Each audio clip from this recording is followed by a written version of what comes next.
Bienvenidos a Diaconía, el programa de televisión de Cáritas Diocesana de Toledo, aquí en Canal Diocesano de Televisión. Seguimos avanzando en los programas de Cáritas aquí en nuestra archidiócesis de Toledo. Hoy vamos a presentar el programa de vivienda, un programa que tiene como objetivo atender las necesidades de urgencia de vivienda de familias y personas que llegan hasta nosotros. También en la parte dedicada a la formación, en lo que es Escuela de Formación, continuaremos con análisis para un cambio, pero en esta ocasión seguiremos profundizando en el discernimiento.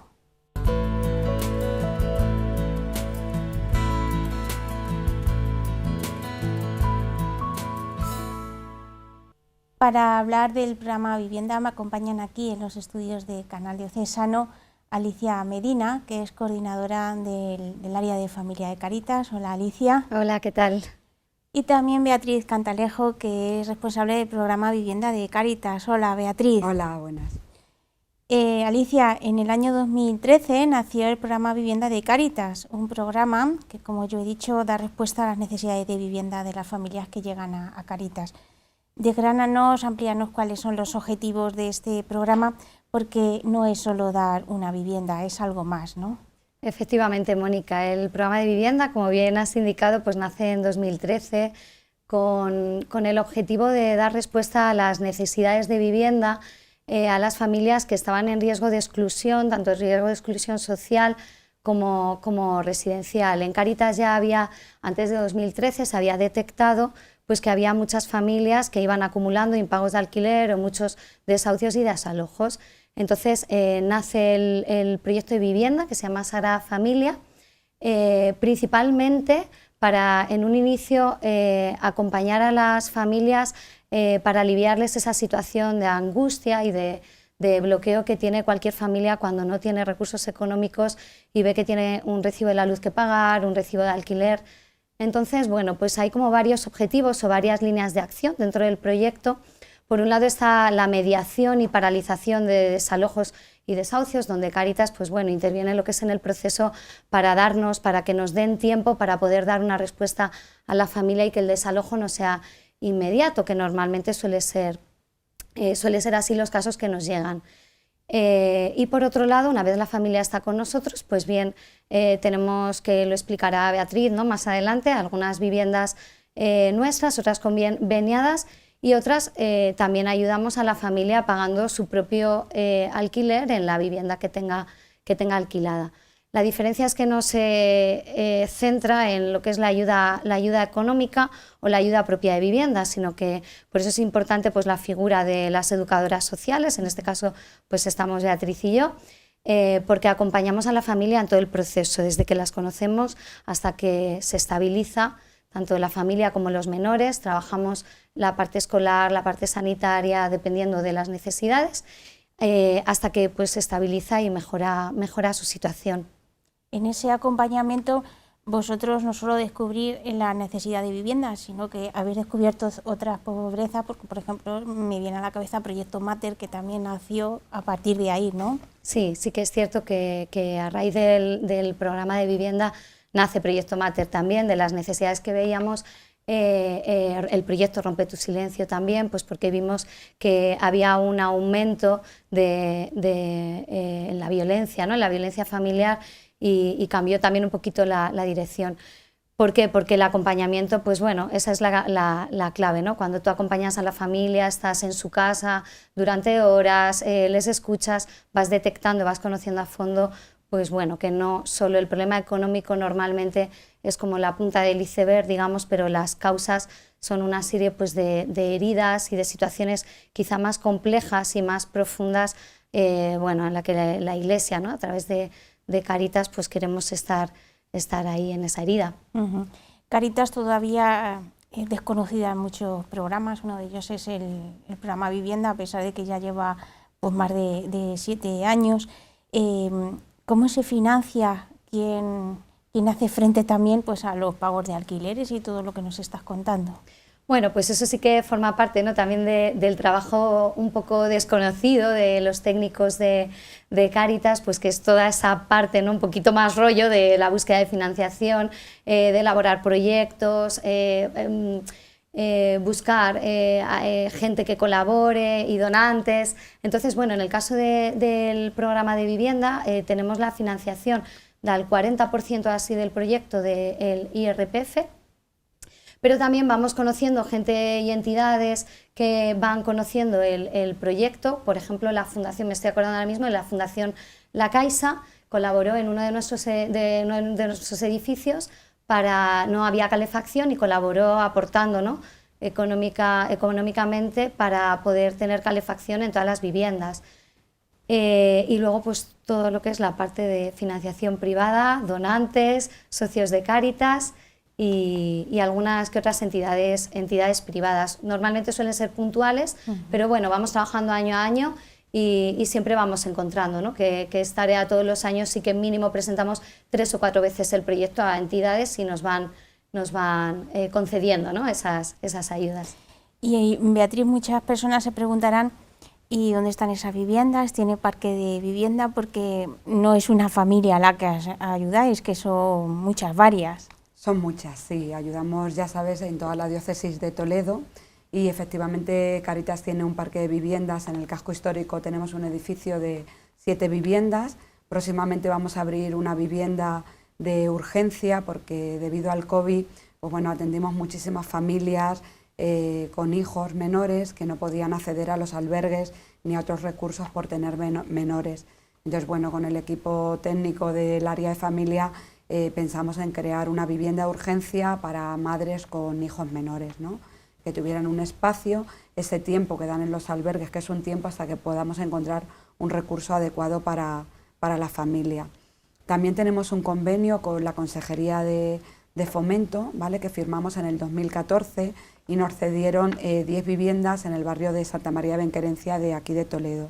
Entonces, bueno, pues nos cedieron las viviendas para utilizarlo para familias sin hogar y bueno, pues la demanda, como entenderás, es muy grande y a veces tenemos que cubrir no con dar una vivienda, sino con el pago, como bien ha dicho Alicia, con el pago de alquileres y poder salir de ese agobio que tienen de que ni siquiera tienen para pagar un alquiler o una hipoteca, o cuántas personas ahora con el COVID pues se quedan sin empleo y realmente no tienen para pagar su vivienda. ¿Cuál es el perfil de las personas que quieren acceder a la vivienda y cómo llegan a vosotras?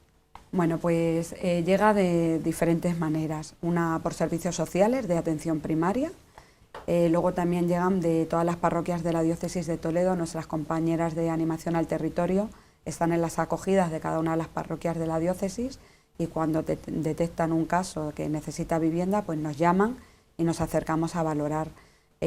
También tenemos familias en riesgo de desahucio, desalojo, infravivienda.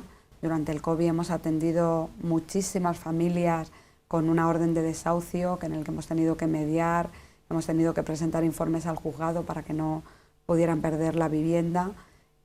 También familias víctimas de violencia y luego pues muchas familias con menores a cargo. Alicia, en este año que llevamos de pandemia, porque ya sé que se ha cumplido un año, hemos descubierto nuevas pobrezas porque el COVID ha puesto, o la COVID como se suele decir ahora, ha puesto de manifiesto pues pobrezas que no sabíamos o que no habíamos puesto de relevancia, que existían y que no las dábamos a conocer. Sí, efectivamente, una de las cosas que hemos descubierto a raíz de, sobre todo en la etapa del confinamiento, y que incluso nosotras trabajando en este ámbito no habíamos reparado en ello, pues son todas aquellas familias que son muchísimas, más de las que imaginamos, que viven en habitaciones compartidas e incluso sin tener una arrendada, ¿no?, la habitación.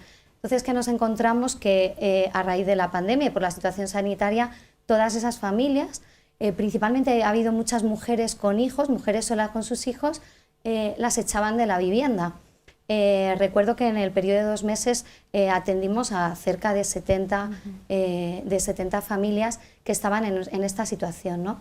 De ahí nace el proyecto Bethesda, que si Dios quiere pues lo arrancamos este mes de febrero, que es, como decía Beatriz, dar la alternativa a cuando alguien, una familia con niños se queda en la calle, no tengan que pasar a una pensión y evidentemente a un albergue, al no aceptar menores, tampoco pueden pasar. Entonces es esa alternativa. Pero ese ha sido quizá el gran descubrimiento, ¿no? En la pandemia, todas esas familias que comparten habitación, que, insisto, son muchísimas, muchísimas que aquí en la diócesis. Bea, cuando una familia ya sale, abandona el proyecto, supongo porque ha mejorado su situación, vosotras que ya tenéis mucha experiencia y supongo que habéis dicho adiós o hasta luego a muchas personas, ¿qué es lo que os manifiestan? ¿Cómo os sentís? Bueno, pues la verdad que es una satisfacción personal muy, muy grande, ¿no? Porque a pesar de que salen de nuestro proyecto, luego durante 1 año, 2 años, incluso durante mucho tiempo, tienen mucho contacto con nosotras.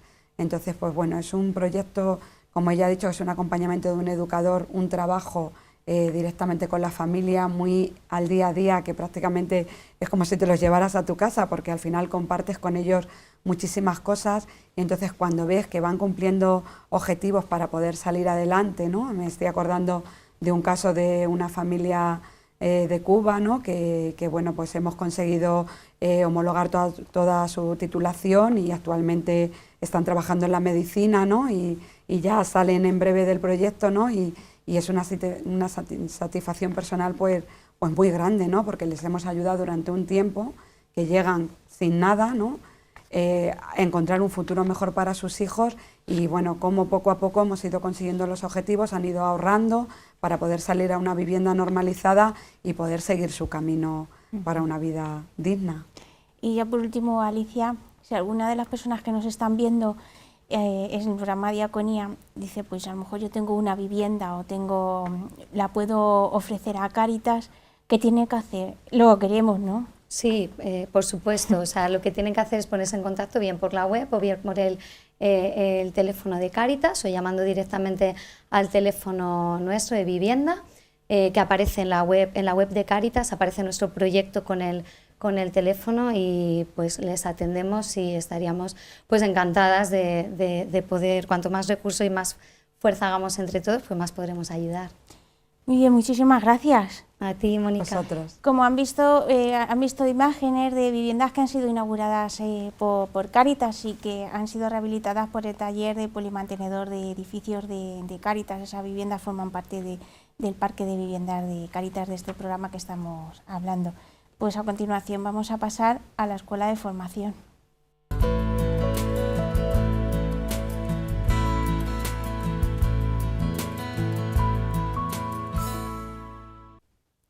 En el programa de hoy la palabra es discernimiento. Si se acuerdan, la semana pasada hablábamos con Balbi del análisis que es preciso realizar como una especie de examen de conciencia para mejorar nuestro ser y hacer como voluntario de Cáritas.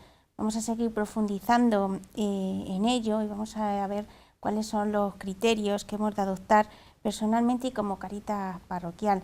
Y hoy lo vamos a hacer con don José María Cabrero, que es delegado episcopal de Cáritas.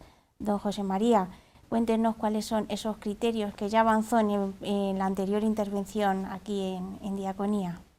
Muy buenas, Mónica. Sí, bueno, lo primero es que dice San Pablo que el hombre espiritual lo juzga todo, en el sentido lo discierne todo, ¿no? Nosotros no somos perfectos, ni mucho menos. La mente de cualquier persona, también la nuestra, pues está sometida a muchos influjos y tenemos criterios pues, que no siempre son muy evangélicos.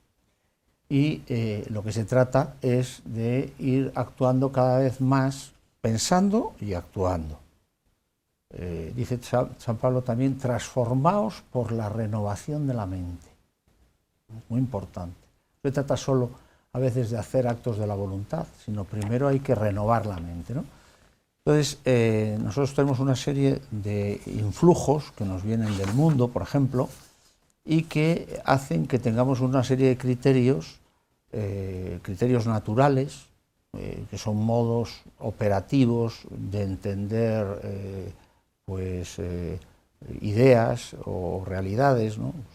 Yo qué sé, la autoridad pues no se entiende ahora como se entendía hace a lo mejor 2 siglos, ¿no? O criterios sobrenaturales que tenemos mal entendidos o bloqueados por otros criterios, ¿no? Tal persona, pues eso nos pasa mucho a casi la mayoría, ¿no? Tenemos el criterio que la oración es muy importante, pero luego nunca encontramos tiempo para la oración. ¿Por qué? Porque tenemos otro criterio que lo bloquea, que es el criterio del activismo. Hay que actuar, ¿no? Entonces, se trata, cuando uno empieza en Cáritas, pues no es perfecto en su planteamiento normalmente, ¿no? Ni en su modo de proceder, no tiene nada de particular, ¿no? No hay que escandalizarse. Lo que tenemos que es ir avanzando. Y para avanzar, para actuar cada vez más modo Cristo, por decirlo de esta manera, pues tenemos que revisar esos criterios y ver cómo se acomodan al pensamiento de Cristo, ¿no? Y coméntenos un criterio que afecte al ser de Cáritas.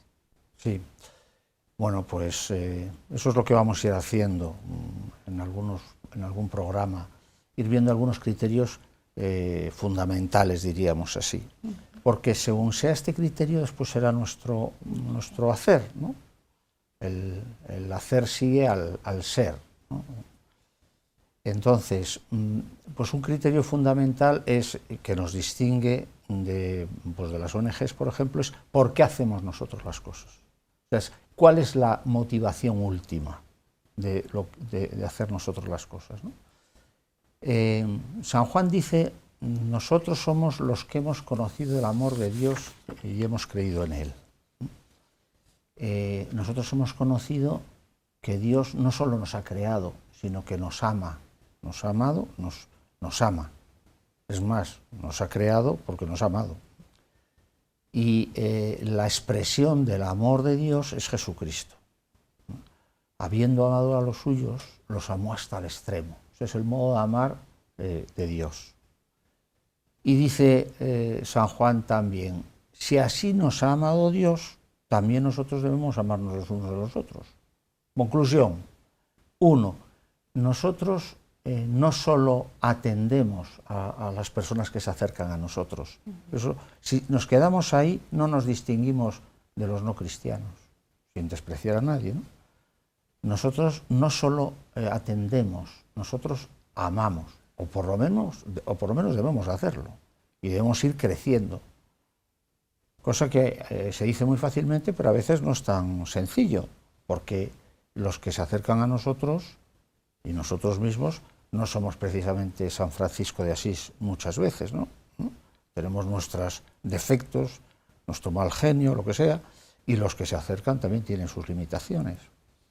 Entonces, se trata de que cada vez más nos dejemos, nos mueva el amor de Dios, que se llama Espíritu Santo, ¿no? Entonces, esto lo primero. Nosotros amamos como Dios ama, no solo atendemos, pero incluso antes está ¿y por qué amamos nosotros?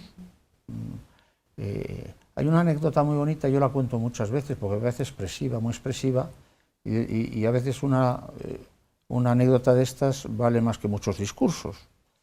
Incluso lo tenemos recogido en uno de esos carteles de Cáritas, ¿verdad? Lo leí en un libro escrito por un director espiritual de Santa Teresa de Calcuta, y es este, ¿no? No sé si me acuerdo exactamente, pero vamos, la sustancia es como la digo, ¿no? Cuenta que en una ocasión estaba recibiendo la Madre Santa Teresa de Calcuta un premio en el estado de Nueva Delhi, y estaba el ministro que correspondía de Beneficencia, de Asuntos Sociales, el que fuera, estaba para darle el premio, ¿no? Y era un hindú de religión, y en su discurso pues llega un momento y dice, tiene especial valor por venir de un no cristiano. Dice, la diferencia entre ellas y nosotros, dice este ministro, dijo, es que nosotros lo hacemos por algo, ellas lo hacen por alguien. Es un matiz fundamental. Nosotros no lo hacemos por filantropía, por solidaridad, no, nosotros lo hacemos por alguien. Ese alguien es un alguien con mayúsculas, pues Jesucristo, y un alguien, para distinguirnos, con minúsculas, que somos cualquiera de nosotros, en el sentido de una persona humana. No lo hacemos solo por quitarle el hambre o por lo que sea, ¿no? O por darle una vivienda, sino porque vemos en él a ese alguien con mayúsculas, a Jesucristo, ¿no? Cuéntenos también uno de los criterios que afecte al hacer de Cáritas. Hemos visto ahora mismo el ser, ahora el hacer. Sí, bueno, pues decía, me parece que era Alicia, el tema del acompañamiento, por ejemplo, ¿no? No se trata solo, ya lo hemos repetido muchas veces, ¿no?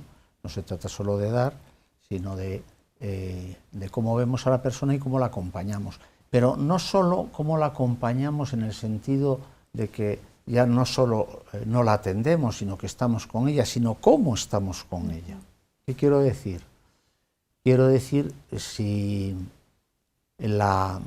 contamos con ella en el proceso, supongamos pues, que sea una familia, que hemos acogido una vivienda nuestra, y hay que acompañarla hasta que se salga de su situación, digamos, de necesidad y se pueda valer por sí misma. En todo ese proceso, primero nos fiamos de ella,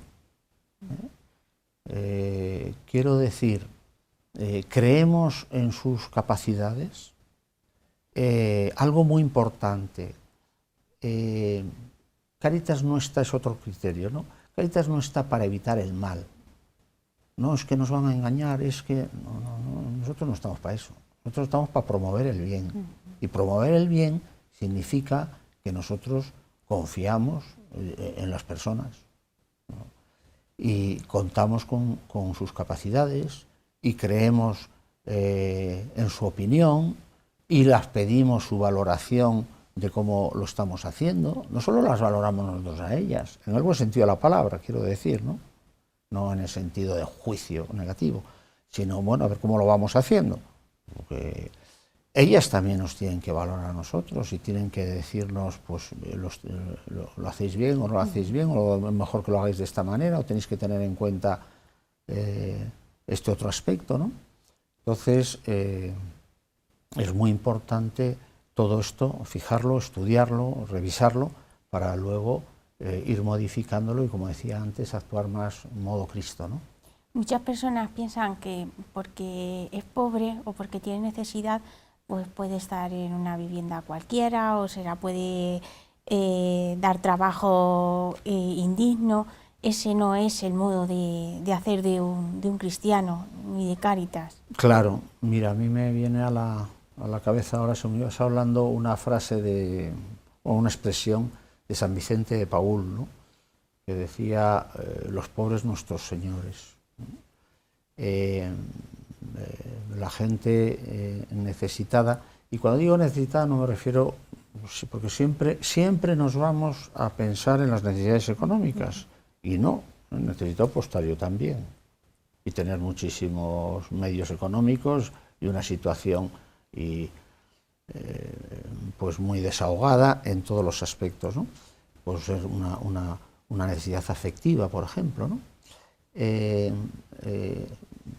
Nosotros lo que tenemos que intentar siempre buscar, pues es que la persona, sobre todo, se sienta digna. O sea, somos hermanos, ¿no? O sea, Cáritas no es una institución en la cual nosotros atendemos desde arriba, o por lo menos esto es lo que intentamos, ¿no? A personas que están ahí como carentes y no, somos hermanos, somos hijos de Dios y nos ayudamos. Y hoy, y esto se lo digo muchas veces a ellos, ¿no? Porque me encuentro con personas que han pasado de una situación, me acuerdo una vez una que me decía, realmente es triste, ¿no? Yo antes estaba de ese lado, me decía, ¿no? A mí no me gusta ponerme con una mesa como si fueras en el banco, ¿no? Porque pasa eso, ¿no? antes estaba yo de ese lado y ahora estoy de este. Es mejor quitar las mesas, ¿no? Para que no haya... Pues la persona, yo creo que ese debe ser un punto muy importante en el acompañamiento que tenemos que hacer, los espacios y el tiempo que hay que dar a las personas que vienen. Se tienen que sentir sencillamente como en casa. No digo que lo hagamos, ¿eh? O sea, que tenemos pues, muchas deficiencias y bien. También ellos tienen que tener comprensión con nosotros, ¿no? Pues nosotros no somos, ya digo, San Vicente Paúl, ¿no? Entonces, pero es importantísimo que se sientan en casa, que la Iglesia sea su casa, ¿no? Que Cáritas sea su casa. Y por lo tanto, no les estamos haciendo ni un favor, porque además es que no es verdad que les hagamos un favor, es que es suyo. La Iglesia no se cansa de decir que sobre la propiedad privada, ¿no? Sobre los bienes de uno hay una hipoteca social. Yo no administro. Hay una expresión muy anticristiana, que es yo con mi dinero hago lo que quiero. Eso es falso. De ahí se pasa a yo con mi cuerpo hago lo que quiero, y viene el aborto, por ejemplo, ¿no? Yo con mi dinero no hago lo que quiero, porque mi dinero no es mío, mi dinero es de Dios. Y por lo tanto, mi dinero es tuyo. Si Dios, San Juan dice, si uno viendo a su hermano padecer necesidad le cierra las entrañas, ¿cómo diremos que la caridad de Dios habita en él? Es decir, traducido a hoy, si uno viendo a su hermano padecer necesidad, ¿cómo se acerca a comulgar? Pues ahí nos deja la reflexión don José María. Hoy hemos hablado de discernimiento, de qué criterios afectan al ser y al hacer de Cáritas. Quédense con una frase que ha dicho don José María y que en muchos de los carteles de Cáritas están. Unos lo hacen por algo, nosotros lo hacemos por alguien.